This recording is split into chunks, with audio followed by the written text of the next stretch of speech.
Léa, salam alaikum Léa, bonsoir à toi. Alors Léa ND nous dit, alors comment réunir, par quels moyens les musulmans en dehors des mosquées pour être davantage inscrits dans la société, travail, citoyenneté. En fait, moi je pense qu'ils le sont déjà. Après je sais pas ce que tu appelles la citoyenneté, mais la citoyenneté de fait, les musulmans, bon, ils sont citoyens de ce pays. Ils n'ont pas besoin de se justifier sur leur citoyenneté, c'est un fait.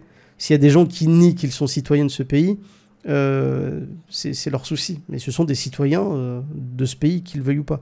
Dans le monde du travail, c'est pareil. La quasi-totalité des musulmans de ce pays travaillent. Ils travaillent, hein, c'est un fait. Et au contraire, d'ailleurs, ils sont tellement au contact des gens qu'ils travaillent partout, les musulmans. Tu as des musulmans médecins, tu as des sœurs qui sont médecins, tu as des musulmans qui sont mécaniciens, qui sont chauffeurs de taxi, qui travaillent dans la presse, qui travaillent dans... Tu as des musulmans absolument partout sur le territoire. Moi, je pense pas que ce soit une question de lieu de travail ou de citoyenneté. Encore une fois, il faut définir ce que tu appelles dans la citoyenneté. Et moi, j'aimerais plus que les musulmans, en sortant des mosquées, comme tu dis, en fait, ils se réunissent assez simplement d'ailleurs. Nous, on vit une période qui est assez extraordinaire. On vit une période où on est capable de se réunir de manière non physique.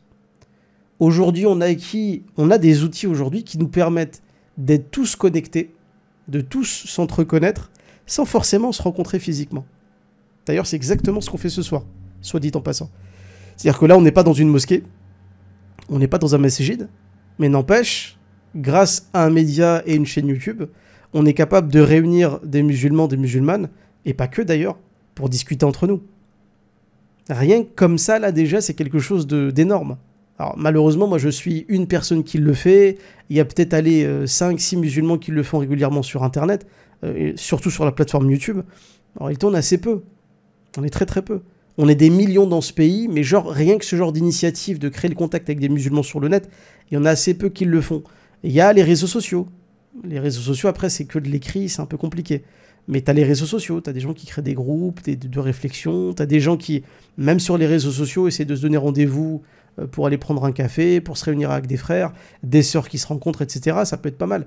Donc il y a 1 milliard de façons de se rencontrer, et même les manières les plus simples, c'est-à-dire de ne pas te déplacer de chez toi. Donc c'est très simple. On vit vraiment une époque où il y a des outils qui sont super sous-estimés et qui peuvent nous permettre de nous réunir, comme tu dis, au-delà de la mosquée. Donc c'est très simple, très très simple. On peut le faire. On peut le faire. On peut facilement le faire. Donc après, ouais, je sais pas. T'as des cercles associatifs, par exemple, Léa. T'as beaucoup d'associations, et là, malheureusement, avec la loi, la loi sur le séparatisme, Darmanin, il va faire en sorte de faire supprimer toutes les associations qui ne rentrent pas, en fait, dans le giron de la République. En fait, toute association musulmane qui n'est pas républicanolâtre peut un jour être fermée et dissoute. Donc ça, c'est une question de temps avant que ça se complique. Mais pour le moment, tu as beaucoup d'associations musulmanes, dans vos villes, hein, je veux dire, hein, dans vos villes, d'associations musulmanes, de collectifs, etc., qui existent déjà depuis très longtemps.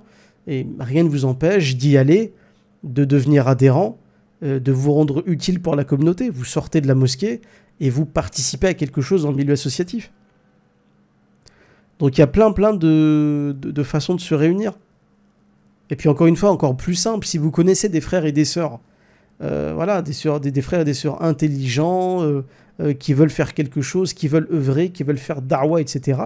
Rien ne vous empêche, bon là c'est un peu compliqué avec le Covid, mais rien ne vous empêche de contacter des frères et des sœurs, de vous rejoindre quelque part, je sais pas moi, dans un resto, dans un café, et de discuter, d'échanger, de faire des rencontres. C'est comme ça que peuvent naître des projets. Hein. Donc il y a tout un tas de façons, Léa, de se rencontrer. Il y a énormément de façons. T'as l'embarras du choix, j'ai envie de dire. T'as l'embarras du choix, même si aujourd'hui ça devient de plus en plus compliqué. Ça, on peut pas le nier. C'est très compliqué.